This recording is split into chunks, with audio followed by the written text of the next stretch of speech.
Strength in numbers is back on the menu. This is Warriors News Fan Report. Hit subscribe and let's talk about the piece that turns pace into points. I've said it all summer. The difference between a fun regular season and a real playoff push isn't a headline name, it's identity.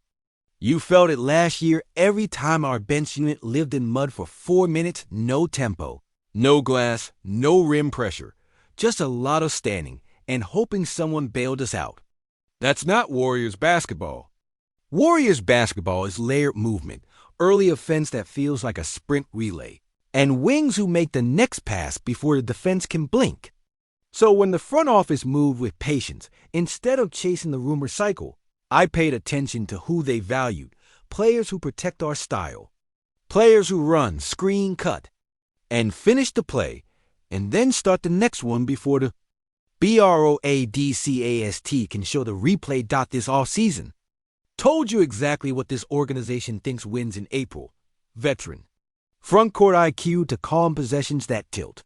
A pure spacer who can hunt daylight off movement and punish nail help. Returning voices already speak Kerr's language. And underneath those moves, the bet that our second unit can play fast without playing sloppy. That we can get from defensive rebound to a layup or a corner three in 3 passes and 5 seconds.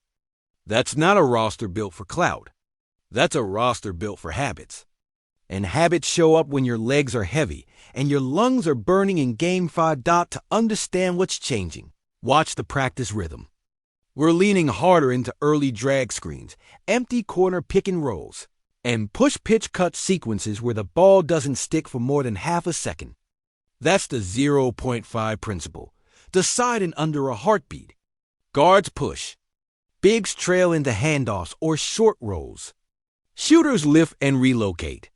And the wing, the connected piece, sprints the lane, screens with intent, and cuts behind ball watchers at the exact moment help turns its head.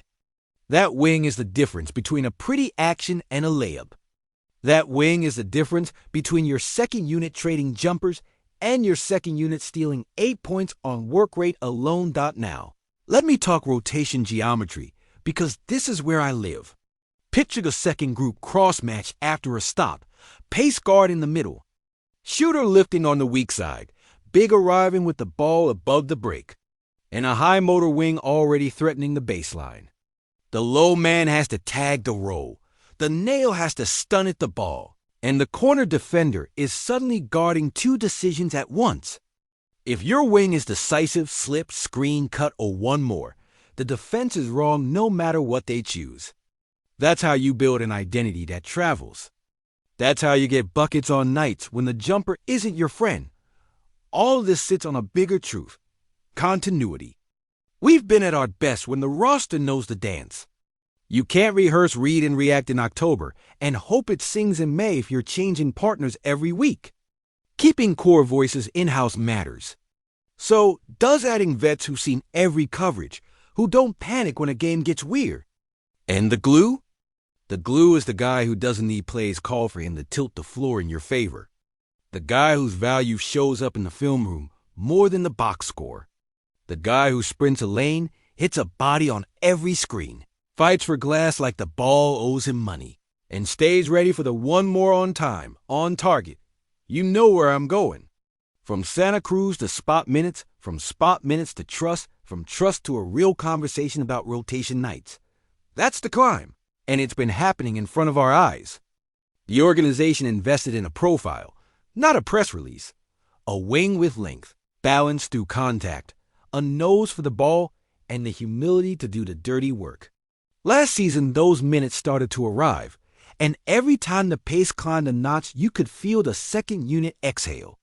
Beat your man down the floor. Force a cross match. Win a 50-50th. Fly into the offensive glass. Keep the possession alive. Those are the plays that flip a Tuesday in January and echo again in a playoff run. Let me zoom out and hit the roster arc, because it frames the reveal that's coming. The additions say experience and spacing, a veteran big who organizes, a movement shooter who bends coverage, plus the returns of guys who already sync our scheme. That's stability on paper. The quiet value is in the wing room. If the Warriors are going to bottle up the late-season version of our defense and give it 48 minutes, we need wings who can switch across actions, box out with violence, and run the lane like there's a reward for winning the first 3 steps. That's where the staff kept leaning in meetings. That's where the dots connected all summer. And that's why I kept telling you to watch one name. Here's the jump that matters most to me: decision patience. Early in his NBA reps, our guy would drive a closeout at 1 speed. Full throttle, straight line, hello charge circle. Recently, he's layered the reads. Shot fake. 1 slide dribble to change the angle on the help. Pocket pass if the low man commits. 2 strong strides through the chest if the lane stays open. If the corner tags, it's a 1 more with laces up for a rhythm 3. That's what living in film looks like. That's how you turn good energy into winning possessions. And when a high motor wing starts stacking smart decisions on top of hustle, coaching staffs lean in. They start trusting you in swing moments. They start building combinations that feature you not as a luxury, but as a need. If you want the defensive case, it's straightforward and it travels. He's not your point of attack answer for nuclear guards. Few wings are, but he owns his space. Chest, hips, feet, contests, finish the play. He doesn't die on screens. He doesn't reach when he's beaten to a spot. And he rebounds like the possession isn't over until he says so. Put him in any scramble coverage, and he's a solution, not a new problem. He can switch 2 to 4, scram out of a mismatch, and still beat his man down the floor when the ball changes hands. That's the engine you want next to your shooters in non-star minutes. Now, right here, before we push to the headline, I want the community voice in this. How do you want this wing deployed on opening night? Locked to the second unit as the tempo keeper? Or floated across lineups as a matchup tool when we need speed and glass? And which pairing do you want to test first? With a pace guard and a trailing big to hunt early seals? Or with a second big to dominate the offensive glass for 5-minute avalanches? Drop your rotation map in the comments. I'll pin the smartest takes and bring them into the next breakdown. So we're building this plan together. All right, let's land the plane. The quiet move is official. The Warriors exercised the team option and kept Gui Santos on the 2025-26 roster, and his salary steps up accordingly, a tidy arc from just over $1 million as a rookie to just under $2 million last year to roughly $2.22 million now. That number matters not because of the commas, but because of the message. The franchise sees the development, values the fit, and wants the continuity. This wasn't drama. It wasn't a cliffhanger inside the building. By all accounts, the renewal was smooth, respectful, and mutual. A player who loves the franchise that drafted him, and a franchise that believes in the player he's becoming. Let's talk why it's smart basketball. First, role clarity.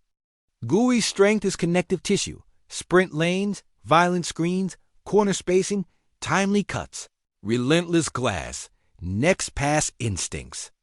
On our second unit, that's oxygen. He lets the shooter be a shooter, he gives the big a clean short roll window, and he gives the ball handler a simple read instead of a crowd at the elbows. He turns our early offense packages from concepts into layups. He's the difference between a good action and a defense forced to make 2 mistakes in 3 seconds. Nothing about that relies on him taking 12 shots. Second, cap logic.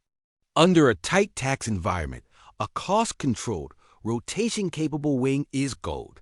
You're buying optionality for February without sacrificing wins in November. You can carry a 9 to 10-man playoff template, test matchups throughout the year, and still have the flexibility to address a genuine need at the deadline if it appears. You'd have to pay 2 to 3 times that number to rent similar minutes from a mid-tier vet, and you'd still be guessing on fit. With Gui, the fit is already proved.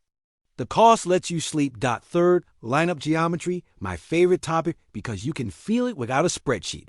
Slot Gui with a pace guard who likes to pitch and follow, a shooter who lifts and drifts, and a big who catches on the roll with soft hands.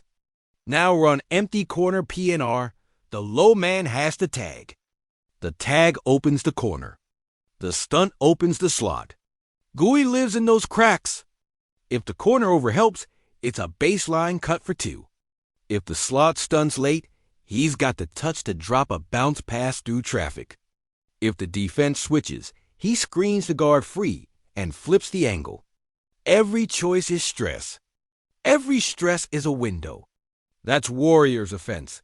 The tangible growth points are stacking. On offense, better balance through contact, more 2-foot finishes, fewer charges, cleaner kickouts on time. On defense, quicker chest turns against big wings, improved screen navigation, smarter peel switch instincts when a teammate gets clipped. On the glass, a habit, not a hope. Stick your forearm in, ride the hip, and treat every long rebound like a loose ball in June. Coaches notice. Teammates reward it with hit-aheads. And fans feel it because hustle is the one thing that never lies. There's also culture here, and it's real. From Brazil to the Bay, this is a development story that resonates. It's not a flash-in-the-pan highlight. It's reps, film, and stubborn improvement until trust shows up in minutes. Vets respect that, and our locker room runs on that currency. When a young wing sets a screen that actually hurts, busts to the corner with his hands ready, and then sprints back to tag in transition, older guys go, I can win with him. That's how you earn rope in crunch time. That's how you get the nod when the rotation tightens. So what should we expect night to night? Earned minutes. I see a pathway to 14 to 18 honest, high motor minutes with swing capacity based on matchup. More at the corner three settles at league average, and the on-ball defense continues climbing. Some nights he'll be the pace spark that flips a game in the second quarter. Some nights he'll park in the dunker, then goes to the corner and win 3 possessions on the offensive glass. Some nights his value will be 6 straight clean defensive possessions that let a spacing lineup get back in rhythm. That's rotation basketball. You don't always need fireworks. You need reliability. Let's sketch pairings, because these are the mixes I want to see early. With a downhill guard, Gooey turns early stops into runouts, rim run, baseline cut, one more. With a trail big who can pass, he becomes a handoff engine, slip, rescreen, pivot, hit the slot. With a movement shooter, his screens spray chaos, pin down into a ghost, flip the angle, punish the overhelp. Add a veteran big who boxes out his assignment. And suddenly, Gooey is flying in from the weak side for tip-ins because nobody accounted for the third jumper at the rim. Every combo amplifies his strengths, speed, timing, and effort that refuses to take a play off. Here's the accountability piece. None of this gives him a shortcut. He has to hit open threes from the corners at an honest clip. He has to keep the turnovers low when he's asked to attack a bent defense. He has to be clean with hands on defense, challenge without fouling, bump without grabbing. If he locks those basics, his energy turns from nice to have into nightly leverage. And if the shot ticks up, his minutes become glue you can't remove without the whole second unit losing shape. Before I close, I want your voice again because this channel is a community in the truest Dub Nation sense. Do we prioritize his run next to the pure spacer to stretch the help? Or do we double down on size and crash with 2 wings and a big for 5-minute storms? And how aggressive should Kerr be about staggering him with a primary gravity creator at all times so the cuts keep paying off? Tell me below and don't be shy. I'm going to pull your best ideas into our next rotation board. My final read is simple and strong. Keeping Gooey Santos on the team option at a smart number is a bet on identity over noise, and it aligns perfectly with how the Warriors intend to win. It shores up the second unit's pace, gives the defense a switchable, competitive wing, preserves deadline flexibility, and rewards a development arc that fits our culture. It won't flood your timeline with fireworks, but it will show up every time a game tilts and the bench has to steady the rope. That's grown-up team building. That's a move you feel, not a move you market. If you're still with me, you're my kind of fan. Detail people, film people, win people. Tap subscribe. Drop your rotation map and your GUI minute count in the comments. And share this with the one friend in your group chat who actually talks about tagging the roller and crashing the weak side. I'll be back with practice notes, pre's and trend checks, and cap angles that matter when the calendar turns. Dub Nation, we're built on work, and this is exactly that kind of move.